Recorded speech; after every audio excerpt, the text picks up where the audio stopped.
la situation actuelle du pays, la gouvernance, avec tout ce qui se passe. On avait pensé que c'était la mesure concernant seulement les 34 responsables, les chefs de division administrative et financière, sauf qu'elle s'élargit avec le communiqué d'hier du Premier ministre. Mais d'abord, quels sont les éléments d'information que vous avez glanés ça et là concernant les toutes premières mesures prises? Oui, ce qu'il faut, on était toujours dans l'ordre des rumeurs, mais pas des rumeurs très sérieuses. Et parce qu'il y a des médias sérieux, il y a des médias qui ont en avaient déjà en parlé. Oui, d'abord, le lièvre a été élevé par le révélateur et le vendredi matin. Et c'est là-bas où tout le monde a été informé qu'il s'est passé quelque chose de très détestable à la rencontre qu'il a eue entre le ministre du budget et les DAF. Cela s'est confirmé, malheureusement que les autorités... Par différents appels, parfois sur les réseaux, pas sur les réseaux sociaux. Parce que les appels vocaux directs aujourd'hui, c'est compliqué. Parce que tout le monde pense que tout le monde est sur écoute. Oui, mais même sur WhatsApp aussi, on peut écouter. Donc, on peut être... Non, on n'est pas à l'abri sur les réseaux sociaux. Voilà, il y en a certainement. Allez-y, de toutes les façons. Alors donc, et ça c'est après, de bouche à oreille à travers les participants, ceux qui étaient, on a compris que c'était plus chaud, que c'était plus incandescent que cela a été décrit par le révélateur. Et après, c'est Média Guinée qui nous informe, d'abord lui, pour que le révélateur, que les passeports, les passeports des DG, de certains directeurs, directeurs d'abord, directeurs et leurs adjoints, donc sont confisqués, sont retirés. Et là aussi, on a entendu tout. On a spéculé. Et en travers. Et après, on a entendu des démentis. Voilà, des démentis. Comme on sait bien le faire. Oui, et puis il y a Média Guinée. Il y a Média Guinée qui a cité une source. Voilà. Il y a Média Guinée qui a cité une source ministérielle pour donner lui aussi l'information concernant le retrait, la confiscation des passeports diplomatiques et des services. Et ce que j'ai dit, moi j'ai écrit sur ce sujet-là dans mon édito de lundi. Le lendemain, des ministres m'ont appelé pour me dire non, il faut être sérieux, il ne faut pas commenter les rumeurs. Je dis non, ce n'est pas une rumeur. Mais ce n'est plus une rumeur. Oui, non, je dis ce n'est pas une rumeur. Quand les médias, les médias dont on connaît, qui donnent des informations, le plus souvent sérieuses, vérifiées et vérifiables, et donc on peut se permettre de commenter, de fonder notre analyse là-dessus. C'est un sujet majeur, donc il faut trouver l'information partout. Il dit non, ça, si vous avez la preuve que tout le monde détient, il n'y a pas eu de retrait ou de confiscation de passeport, de documents de voyage, venez me voir et moi j'ai mon passeport diplomatique.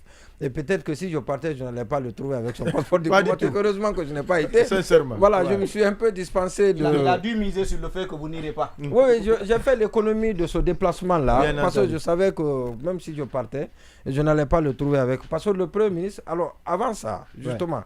Ça s'est passé d'abord avec la convocation des ministres. Il y a le président qui a convoqué certains ministres et qui a élevé le ton. Comme il sait bien le faire. En parlant à ses ministres. Il y a une sorte de... Si vous me permettez de placer cette petite virgule, ça me rappelle certaines confidences des anciens commis de l'État qui ont été reçus à l'issue de la rencontre initiale. Donc, cette rencontre aussi, au fur et à mesure, les médias vont en parler. Parce que les premiers éléments qui étaient sortis de la rencontre là étaient totalement détournés. Il ne s'est rien passé. Oui, ça a totalement détourné l'opinion. Mais au fur et à mesure, les gens ont compris que cette rencontre n'était vraiment pas... C'était une première. Parce que c'est après que certains aient confié que c'était une première fois qu'une autorité leur parle de la façon. Oui, donc, cette autre rencontre aussi... Pourquoi? Oui, allez-y. Vous savez pourquoi? Quand les gens ont été surpris, les DAF ont été surpris de voir la réquisition de leur ministre. Non, du procureur. Du procureur très spécial. Comme l'appelle Maître Berité. Alors donc, après, ils se disent à la guerre comme à la guerre, mais pas physiquement, pas sur le ring des médias et autres. Donc, ils ont accepté finalement de se confesser, de relater ce qui s'est passé à leur tour. Oui. Et donc, dans les discussions en privé, dans les échanges en privé qu'on pouvait avoir avec eux. Parce qu'au début, ils étaient vraiment imperméables.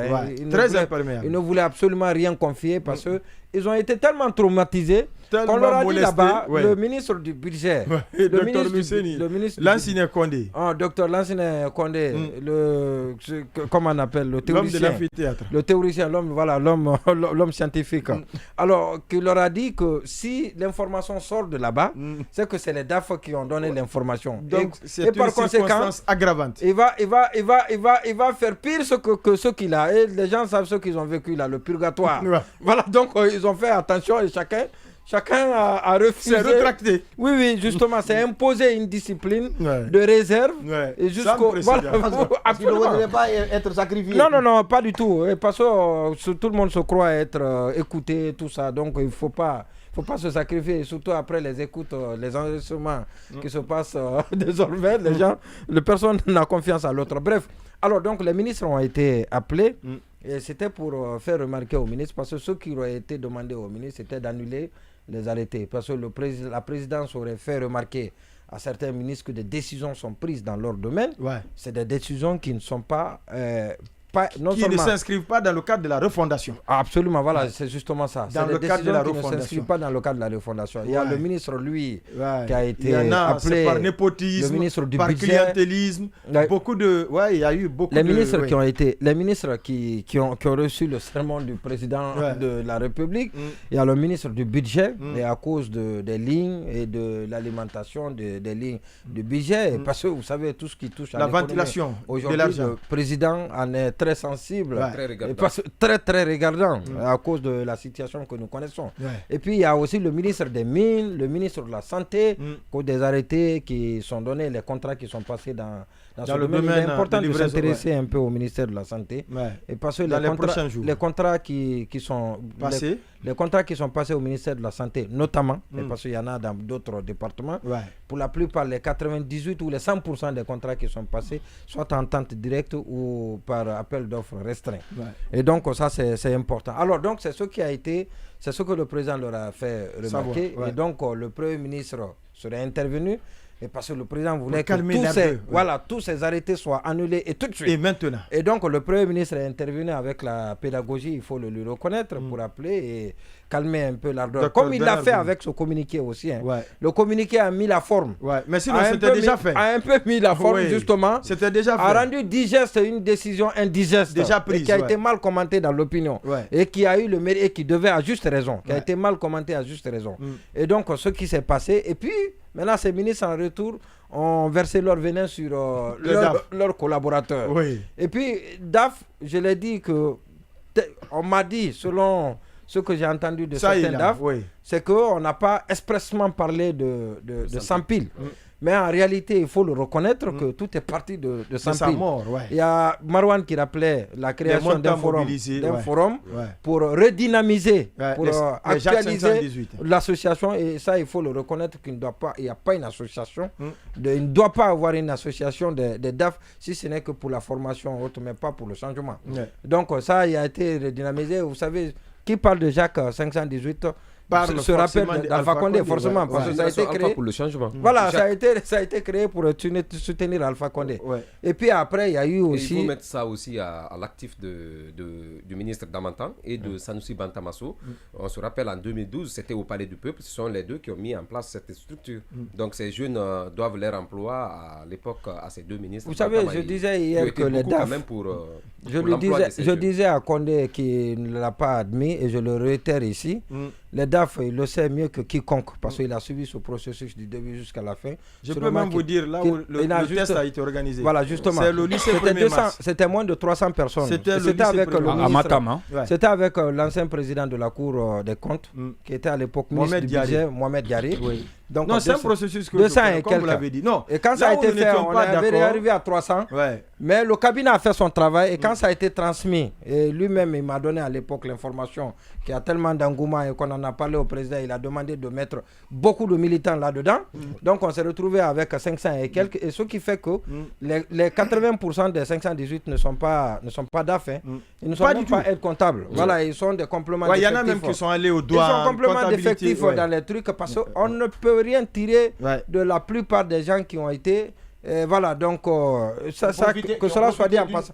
Et peut-être pour exister, ils ont accepté de créer cette association-là pour agir en faveur de celui qu'ils estiment. Je suis entièrement d'accord sur ce que vous dites hier. Non, quand vous avez dit que c'est le cabinet, et c'est le même cabinet que la Caisse de prévoyance a recruté pour faire le travail, je vous ai dit que là-bas également, il y a le clientélisme. En témoigne le nombre de militaires employés comme consultants. Demain, je reviendrai sur leur nom. Si vous pouvez aussi, il faut que vous admettez, parce que c'est... Il y a une dizaine, non? C'est vous qui avez travaillé sur ce dossier. Et personnellement, il faut que vous admettiez il y a le clientélisme à la Caisse de prévoyance sociale. Il faut que vous admettez ça aussi. Parce que vous avez tous les documents, tous les dossiers et même les comptes bancaires, vous les avez. Exactement, vous allez revenir sur ça. Non, pas sur le sujet que vous voulez. C'est important. Mais le sujet... Oui, non, je donne même la parole à quelqu'un d'autre maintenant. Oui, sans se barrer. Je vais conclure. Oui, allez-y, rapidement. Justement. Oui, c'est juste un parallèle qu'on a fait. Tous les deux, il faut que nous admettons que ici, ça n'a pas allé, ça n'a pas marché, mais là également, on a promis la refondation, surtout qu'on allait jusqu'à dire que les choses se passaient pas. Et que l'État n'existait pas à l'époque. Exactement, c'est ça. Oui, ce qui est malheureux. Et justement, on a évité, on a interdit à ces gens de se regrouper. Ils ne sont pas allés aux funérailles.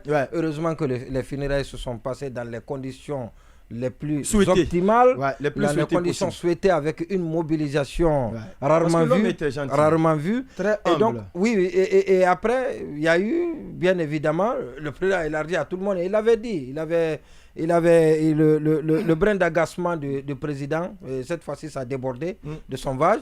Et il a demandé à ce que tout soit saisi, parce qu'il y a des ministres qui ont défilé là-bas pendant longtemps, bien avant, pour obtenir une ordre de mission, parce que depuis un certain temps, donc pour voyager, il faut aller prendre un ordre de mission sur le général Amara. Mais Léopold Amara, lui, elle était sortie, non? Oui, mais il était parti à une conférence. Il était parti à une conférence. Voilà. Léopold était parti à une conférence aux Émirats Arabes Unis. Et donc, tout ce qui était parti en mission, dont leur participation était indispensable, ont été permis d'aller. Et malheureusement, les autres. Mais en réalité, ce qu'il y a... La dame aussi de l'enseignement supérieur. Malgré la forme qu'on y a mis, mais ce n'est pas bon. Ce n'est toujours pas bon. Je ne sais pas pourquoi. La dynamique. Moi, je me pose la question. Pourquoi on retire le passeport? Si c'est vous qui devez faire l'ordre de mission, personne ne peut voyager s'il n'a pas l'ordre de mission. Que vous avez un passeport de service, ou que vous avez un passeport diplomatique, même si vous avez le visa, vous ne pouvez pas voyager si vous n'avez pas un ordre de mission à l'aéroport. Alors pourquoi, si ce n'est pas malheureusement répandre la psychose et amener les gens à des commentaires, aller vers la méfiance, à des commentaires. Alors moi je pense que toutes ces mesures-là, tout ce à quoi il faisait allusion, c'est révélateur peut-être d'une impuissance. Vous savez, on a dit... De quel niveau? Je pense l'incapacité du président à opérer la rupture à l'intérieur de la transition. C'est-à-dire, pour moi, il y a eu une étape entre le 5 septembre et ce que nous vivons aujourd'hui. Et il devrait... Il faut qu'il admette. Depuis combien de mois, on est en train de dire pratiquement toute l'opinion publique réclame un remaniement. Parce qu'on a envie... faire renaître de l'espoir. On a envie parce que les machines sont grippées. De voir un nouveau souffle. Ça marche pas. On ne le voit pas. Et pour moi, ça a commencé par les mises en garde à l'intérieur, à l'occasion des conseils de ministres. C'est dire, les membres du gouvernement, tout le monde vous mobilisez, vous allez dans tel endroit. Ce n'est pas le président de la transition, ce n'est pas un imam pour dire il faut prodiguer des conseils, il faut moraliser, ce n'est pas ça. On prend des décisions. Exactement. Vous avez pris des gens... L'évaluation gouvernementale. Exactement. Également. Vous avez pris des gens qui sont sur la base d'engagement, sur la base de lettre de mission. Vous faites l'évaluation, vous vous rendez compte que ça ne va pas. opérer la rupture. Vous êtes seul capable d'opérer la rupture. Mais vous mettez en garde au fil des conseils des ministres. Et aujourd'hui, vous réunissez les DAF, vous les apeurez, vous les traumatisez. Après, c'est les documents de voyage qui sont saisis, des membres du gouvernement qui sont saisis. Élargis à l'ensemble des hauts cadres. Et vous les exposez à la vindicte populaire. Ce n'est pas... La dynamique est cassée, le moral est au bas niveau. Conséquence, on ne peut plus obtenir des résultats.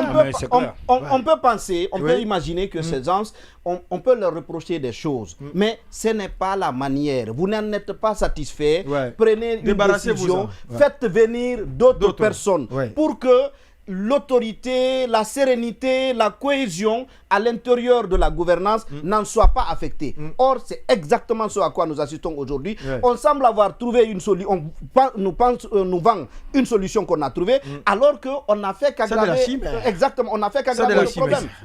Oui. Ça fait combien depuis qu'ils ont été nommés? Ça fait 2 ans maintenant, ou sinon même plus. Il y a quel résultat? Parce que il faut qu'on se dise la vérité. Parce que quand vous regardez au sein du gouvernement, la plupart d'entre eux, quand vous regardez, on vous demande aujourd'hui quels pourraient être les résultats donné par ce gouvernement de transition depuis qu'il a été mis en place. C'est que ce n'est pas fameux, c'est ça la vérité. Alors ça ne bouge pas. Depuis longtemps, le président de la transition a commencé. Et les caisses sont maintenant vides. Oui, mais bien sûr.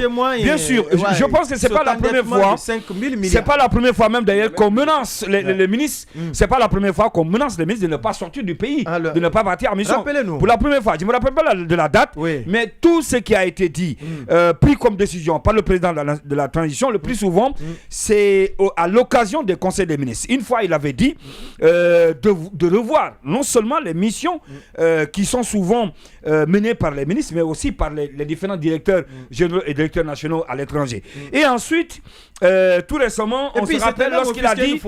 Par rapport à ces décisions qui restaient... non appliqué. Non appliqué, il y a ça, c'est ça. Ça en était très officiel. C'est comme ça, on le disait tout à l'heure, c'est un caractère impuissant, si on peut le dire ainsi. Et ensuite, on est parti à un moment donné, à l'occasion encore d'un conseil des ministres, où le président de la transition, on se rappelle, disait que certains d'entre eux n'étaient pas dans l'esprit de la transition, n'étaient pas dans l'esprit de la refondation, n'étaient pas dans l'esprit de la rectification institutionnelle. Et plus loin, je pense que c'est le dernier conseil des ministres, au cours duquel, où il a dit que la CRIEF n'est pas seulement mise en place pour les anciens dignitaires, mais qu'eux aussi ils sont concernés.